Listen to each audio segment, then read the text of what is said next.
A Natale il Veneto è arrivato con il portafoglio aperto e voglia di autenticità. La spesa delle famiglie per il mese di dicembre tocca quota 2,267 miliardi di euro, l'8,5% del totale nazionale.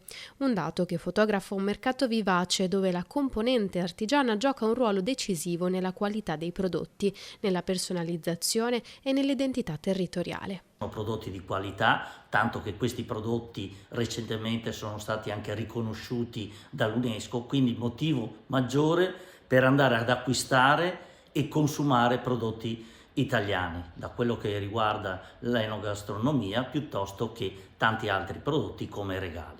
La parte più consistente del budget, 1,4 miliardi, riguarda alimentari e bevande. Altri 844 milioni si indirizzano invece in acquisti tipici del periodo: moda, benessere, oggettistica, libri, giochi, arredamento e cura della persona.